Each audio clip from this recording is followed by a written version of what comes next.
반갑습니다. 예수 그리스도의 은총이 여러분 가운데 늘 함께 하시기를 기도드립니다. 아까 우리가 고백했습니다마는 다 함께 사도신경 앞부분 다시 한번 고백해 보겠습니다. 고백하실 때 그 뜻을 한번 마음에 새기시면서 진실된 고백이 되기를 바라고, 그 두 번째 줄 예수 그리스도 부분까지만 고백해 보겠습니다. 같이 해보시죠. 전능하사 천지를 만드신 하나님 아버지를 내가 믿사오며 그 외아들 우리 주 예수 그리스도를 믿사오니. 아멘. 아멘. 버틀란드 러셀이라는 사람이 있는데 20세기 최고의 지성이고, 또 뭐 수학도 이 사람 했고요, 또 철학자이기도 하고 사상가요, 또 문필가입니다. 1950년도에는 노벨 문학상까지 수상을 했습니다. 굉장히 오래 살았습니다. 98세까지 살면서 책을 한 40권 썼는데, 그 가운데 나는 왜 그리스도인이 아닌가 이런 책을 썼습니다.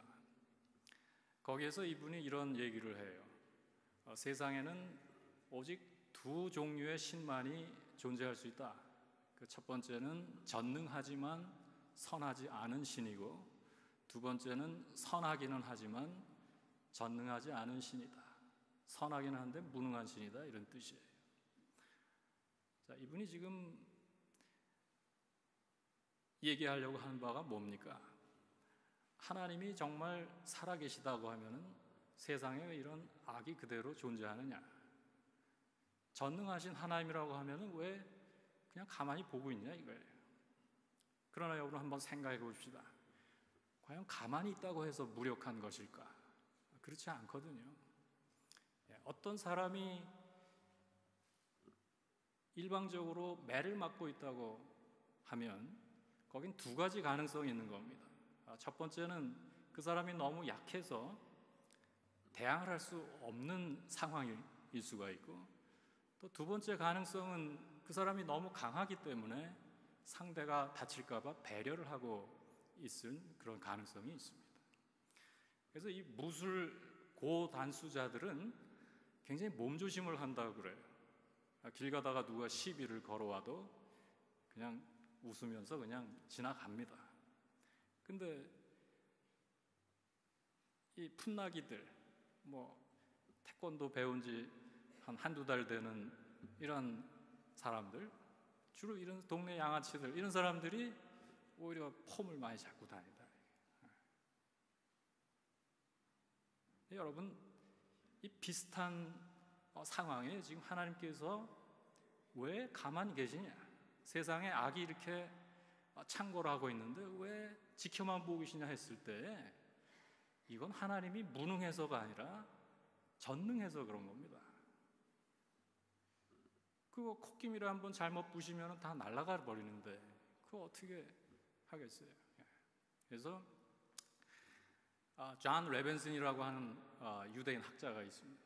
이분이 쓴 책 가운데 Creation and Persistence of Evil, 창조와 악의 잔존, 하나님의 선하신 창조와 악의 끈질긴 잔존이라, 이런 책이 있는데, 여기에서 이 레빈슨 박사가 하나님의 전능하심을 은폐된 전능, 절제된 전능이다, 이렇게 말을 합니다.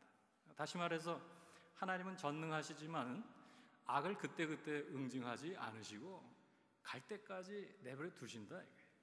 근데 여기 무슨 뜻이 있습니까?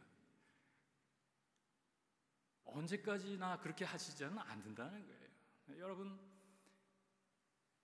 그냥 내버려 두면은 언젠가는 그 하나님의 전능을 알게 돼 있습니다. 그 모든 교만과 그 모든 눈멀음과 그 모든 어리석음에도 불구하고 반드시 때가 됐을 때 아니었구나, 깨닫는 날이 분명히 온다. 그것이 전능하신 하나님이다.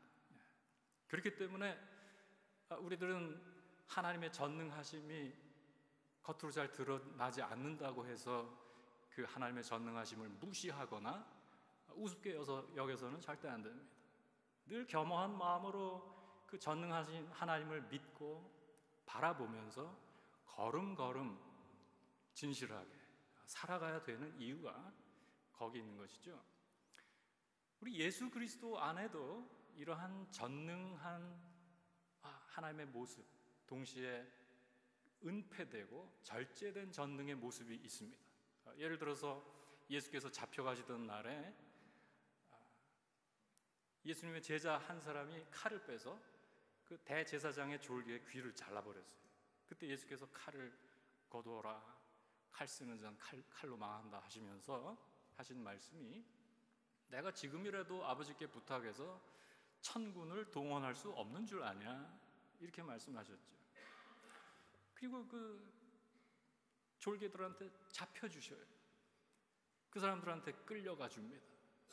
그리고 가서 매도 맞아 주시고 온갖 조롱과 멸시를 다 받아주시고 십자가에 못 박혀 주시고, 그리고 사람들이 저건 실패한 메시아예요, 네가 정말 메시아면 지금 한번 내려와봐, 이래도 다 받아주시고, 사람들이 오해를 하고 무능하다고 하고 그러지만은 사실은 이건 전능한 모습입니다. 여러분, 어떻게 생각하면 더 무서운 전능함이 이 나약해 보이는 그리스도 안에 담겨 있는데, 여러분, 그 전능하심이 거저 다 드러난다고 하면 모든 사람들이 다 믿겠죠. 그러나 믿는다는 것은 그 하나님의 전능하심이 거저 모든 사람이 알아볼 수 있게 다 드러난다고 해서 믿는 것이 아니라 진심으로 믿는 거예요.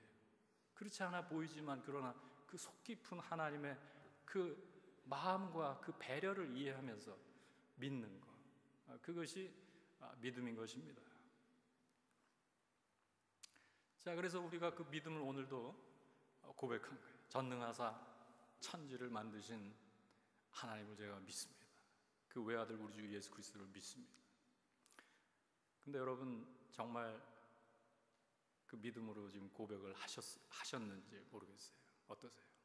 많은 경우에 우리 믿음의 고백이 입술의 고백에 그치는 경우가 많은 것 같아요.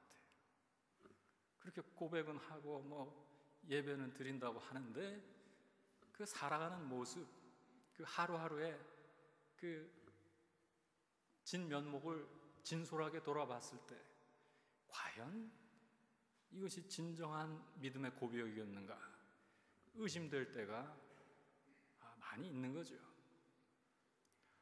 자, 그래서 도대체 믿는다는 게 그러면은 도대체 뭐냐? 전능하신 하나님을 내가 믿는다고 하는데 그럼 어디까지가 믿음이냐? 여러분, 온 마음을 100이라고 한번 했을 때 그 마음 가운데 믿음과 의심이 나눠져 있을 때 그럼 그 중에 믿음이 한 몇 %쯤 돼야 좋은 믿음이라고 할 수 있습니까? 100% 믿어야 믿음인가? 아니면 적어도 90%나 80% 정도는 돼야 좋은 믿음이라고 할 수 있습니까? 아니면 70% 정도? 60%? 아니면은 믿음이 한 51% 되고 의심이 한 49% 돼서 그래도 믿음 쪽이 한 2%는 많아야 믿음이라고 인정할 수 있습니까? 제가 보기에는 1%만 믿어도 아주 좋은 믿음입니다. 1% 아니라 0.1% 아니 0.01%만 믿어도 굉장한 믿음입니다. 그거조차 없는 게 사실은 문제이지요. 여러분, 조금 의아롭게 생각할지 모르는데 사실이 그래요. 자, 오늘 우리가 읽은 이 말씀, 예수님께서 우리에게 주신 말씀 다시 한번 생각해 보십시오. 이 겨자씨 비유, 이 말씀의 정황은 이래요. 예수께서 산에 올라가셨어요. 그 사이에 어떤 사람이 간질에 걸린 아들을 데리고 와서 제자들에게 고쳐달라고 했던 것입니다. 제자들이 못 고쳤습니다. 근데 마침 예수님께서 그때 산에서 내려오셨어요. 그래서 이 사람이 다시 그 아들을 데리고 예수께 앞에 가서 꿇어 엎드려서 아들을 좀 고쳐주십시오. 불쌍히 여겨주십시오. 제가 이 아들을 예수님 제자들한테 데려가서 고쳐달라고 했더니 못 고쳤습니다. 주님 고쳐주세요. 그랬더니 주님께서 뭐라고 하셨어요? 예수께서 대답하여 이르시되 믿음이 없고 패역한 세대여, 내가 얼마나 너희와 함께 있으며 얼마나 너희에게 참으리요. 그를 내게로 데리고 오라. 그리고 아이를 고쳐주셨습니다. 이 믿음이 없고 패역한 세대. 자, 예수님께서 아주 안타깝게 여기시고 탄식하신 부분이에요. 믿음이 없다는 거예요. 이 모습을 지켜본 제자들이 나중에 예수께 물었습니다. 예수님, 저희들은 왜 고치지 못했나요? 그랬더니 이때 예수께서 하신 말씀이 너희 믿음이 작은 까닭이니라. 그러면서 진실로 너희에게 이르노니 만일 너희에게 믿음이 겨자씨 한 알만큼만 있어도 이 산을 명하여 저기로 옮겨지라 하면 옮겨질 것이요 너희가 못할 일이 없으리라. 그랬어요. 너에게 믿음이 겨자씨 한 알만큼만 있어도, 겨자씨 한 알만큼. 여러분, 겨자씨가 굉장히 작습니다. 채송화 씨 보셨죠? 그거 연상하시면 돼요. 채송화 이렇게 열어보면은 그 안에 작은 알갱이들이 많아요. 근데 그 중에서도 알갱이 하나, 겨자씨 한 알만큼만 있어도 되는데 그게 없는 거예요. 그것조차 없는 게 문제다, 이 말씀이에요. 자, 그럼 도대체 아니 어떻게 그렇게 작은 믿음이 위대한 믿음이 될 수 있어요, 주님? 이런 의문이 들지 않습니까? 될 수 있어요. 이해를 돕기 위해서 한번 예를 들어 생각해 봅시다. 여기 한 은행이 있는데 이 은행에서 1% 이자를 쳐줘요. 그럼 여러분이 원금이 100만 원이 있어요. 이자가 얼마입니까? 그 산수가 어려워요? 원금이 100만 원이에요. 이자가 얼마예요? 10,000원. 그럼 원금이 1,000만 원이면 이자가 얼마예요? 10만 원이죠. 원금이 1억이면 이자가 얼마입니까? 100만 원. 그러면 원금이 100억이면 이자가 얼마예요? 1억이죠? 그럼 원금이 100조 원이다. 이자가 얼마가 됩니까? 1조 원. 원금이 100조 원이면 그 단 1% 이자만 해도 1조 원이에요. 그러면 원금이 그거보다 좀 더 많다. 원금이 무한대다. 그러면 이자가 얼마가 되죠? 네? 그럼 여러분 이제 산수로 계산해 보세요. 맡겨드렸어요. 자, 이거 같은 거예요, 여러분. 자, 작은 믿음도 귀한 이유와 흡사하다. 이게. 아무리 이자가 작아도 원금이 워낙 크면은 이자도 굉장한 이자가 되는 것처럼 인간의 믿음이 아무리 작아도 그 믿음이 죽은 믿음만 아니라고 하면은 그럼 그 믿음은 대단한 믿음이다. 왜?